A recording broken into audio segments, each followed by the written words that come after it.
more radical type of love than a black person who loves to swim. No, seriously, I'll let you in on a secret. I can swim. But 70% of black children cannot swim. In The Door of No Return, the last thing one saw was the vast, expansive Atlantic Ocean. And they wonder why black people are afraid of the water. So when they ask me why I'm afraid of the water, I tell them I'm not afraid of the water. I'm afraid of not knowing how to swim. Almost 70% of African American children cannot swim, cannot enjoy the lapping of water on their damp faces, cannot rest from the summer sun and enjoy the steady stream of happiness. I am not afraid of the water. My ancestors drowned with their hopes and dreams, jumped from wooden planks, handcuffed and bound by a story written for them, and they did not want to know the next chapter. I am not afraid of the water. My ancestors drifted away at sea. Their hearts sank with their bodies like anchors to the bottom of the ocean. A last-ditch attempt to decide their fate, a safe haven and sanctuary, a home when taken away from their home. I am not afraid of the water. The water calls to me at night. Its shimmering blues and beckoning dark hues, it welcomes me with open arms.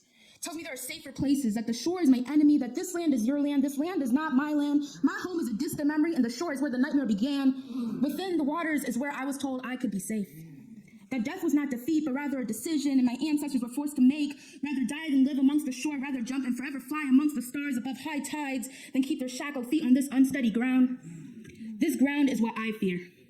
I fear this land, that my only anchor to this land is bondage and bludgeon backs and blood-soaked concrete from boys left out in the sun too long. My bones will be buried with this land, but sometimes I understand the craving for something else, something everlasting, something that flows and rises and falls with every wave of anxiety, of fear I have.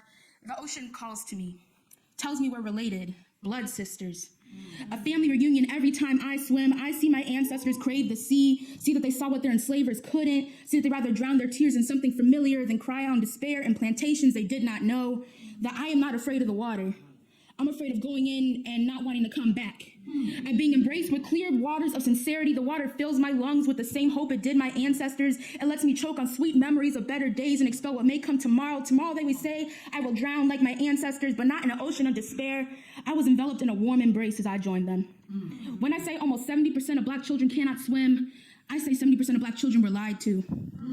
Taught this land is where they are safe, that the seas are a danger, not that the seas were survival, that death was survival, that to not sink is to swim and to drown is to die alone. But I'm telling you, if I drowned, I would not be alone, that this land is dangerous.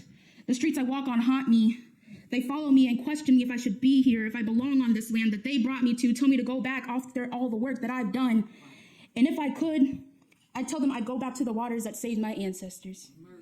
Tell them that they forced me upon land, would not let me be free, purposely taught me not to swim, segregated the pools, went across state lines when I tried to cross rivers to safety, that I am not afraid of